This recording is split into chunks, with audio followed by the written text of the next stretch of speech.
এবার আল্লাহর নবী বেলাল রে জড়ায়া দইরা বলে, বেলাল রে, ও বেলাল, এত সুন্দর দুইটা শব্দ তুই কোথায় পাইলি? জীবনে এমন সুন্দর শব্দ শুনি নাই রে, কোথায় পাইলি? আমার এত সুন্দর করে ডাক দিলি। আসসালাতু খায়রুম মিনান নাওম, ঘুম থেকে নামাজ বলে কোথায় পাইলি? বেলাল ডাক দিয়া বলে, নবী গো,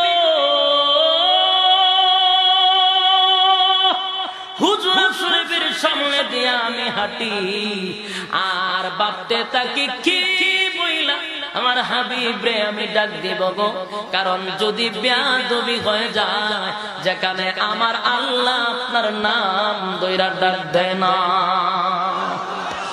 হঠাৎ করে আমার জবান দিয়া বাহির হয়ে গেছে আসসালাতু খায়রুম মিনান নাওম, ঘুম থেকে নামাজ ভালো।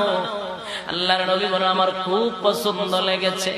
এমনি আমার আল্লাহ ডাক দিয়া বলে, জিবরাইল, আমার বন্ধুর কাছে যেটা পছন্দ আমি আল্লাহর কাছেও পছন্দ। বন্ধুরে বল, আজকের পর থেকে যেন